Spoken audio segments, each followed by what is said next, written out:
பாஜகவின் புதிய மாநில தலைவராகிறாரா அது வைத்தி ஒரு பிளாட் வாங்கணுமா இல்ல ஒரு பிளாட் வாங்கணுமான்னு ஒரே கன்ஃபியூஷன். ஒரு ரியல் எஸ்டேட் எக்ஸ்பர்ட் கிட்ட பேசு. எப்படி பாஸ்வாலா be the boss. Nainar Nagendran காட்சிகள் இண்டிகேஷன்ஸ் இதெல்லாம் அதை நோக்கி தான் காட்டுது. பாஜக தலைமையகத்தில் எல்லா நிர்வாகிகளும் வந்திருக்கிறார்கள். நயினார் நாகேந்திரன் இருக்கிறார். திரு அண்ணாமலையும் எல்முருகனும் கூட அமித்ஷாவோடு இவ்வளவு நேரம் இருந்தார்கள். அவர்களும் கூட பாஜக தலைமையகம் வந்திருக்கிறார்கள். அடுத்த பாஜக மாநில தலைவர் நயினார் நாகேந்திரனா பாஜகவுடைய மாநில மையக்குழு கூட்டமும் தொடங்கியதாக அறிகின்றோம். இது பற்றிய மேலும் விவரங்களோடு சசிதரன் இணைந்திருக்கிறார். சசிதரன், ஓட்டியோ. பாஜக மாநில மையக்குழு கூட்டமானது பாஜக அலுவலகத்தின் கமலாலயத்தில் முதல் தளத்தில் துவங்கி இருக்கிறது. இதில் அண்ணாமலை, எல்முருகன் உள்ளிட்ட பாஜகவின் தேசிய செயலாளர்கள், மேலிட பொறுப்பாளர்கள் உள்ளிட்டோர் பல்வேறு நபர்களும் இங்கு பங்கேற்றிருக்கிறார்கள். இந்த கூட்டமானது சற்று நேரத்திற்கு முன்பாக தொடங்கி நடைபெற்று வருகிறது.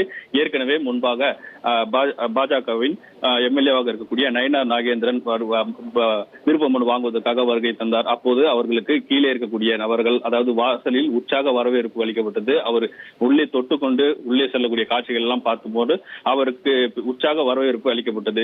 தற்போது சற்று நேரத்திற்கு முன்பாக தான் அண்ணாமலை அவர்கள் வருகை தந்தார்கள். அப்போது பயங்கர கூச்சல் குழப்பம் ஏற்பட்டது. உடனடியாக அவர் முதல் தளத்தில் இருக்கக்கூடிய அந்த மையக்குழு கூட்டம் நடைபெறும் இடத்திற்கு அங்கு சென்றிருக்கிறார். நயினார் நாகேந்திரன் ஒருவர் மட்டுமே வேட்புமனு தாக்கல் செய்ய உள்ளதாகவும் தகவல் வெளியாகி இருக்கிறது. இந்த கமலாலயத்தின் முதல் தளத்தில் இருக்கக்கூடிய ஆலோசனை கூட்டத்தில் நிறைவு பெற்ற பின்னர் இந்த விருப்ப மனுவானது நடத்தப்படும், வாங்கப்படவும் பெறப்படும் என தெரிவிக்கப்பட்டிருக்கிறது. எதற்காக கூச்சல் குழப்பம் ஏற்பட்டது? உள்ளே வந்தபோது அண்ணாமலைக்கு எதிராக ஒரு குழப்பம் கூச்சல் ஏற்பட்டதாக தெரிவிக்கிறது. அது அவரது அறையில் இருக்கக்கூடிய, அதாவது அண்ணாமலை அறையில் இருக்குது, அவரது இடப்பெயர் படையை எடுக்கப்பட்டதாக ஒரு சர்ச்சை இருந்தது. அதனை அடுத்து அங்கு ஒரே கூச்சல் குழப்பம் ஏற்பட்டது. திருப்பி அவரது அறைக்கு செல்லாமல் நேரடியாக மையக்குழு கூட்டம் நடைபெற்ற இடத்திற்கு தற்போது சென்றிருக்கிறார். நிறைவு பெற்ற பின் மூன்றாவது தளத்தில் இருக்கக்கூடிய இந்த இடத்தில் தான் தற்போது விருப்ப மனுவானது வழங்கப்பட்டிருக்கிறது. தலைவர் பதவிக்கான தேசிய பொறுப்பாளர்களுக்கான பதவிக்கும் அந்த பொறுப்பு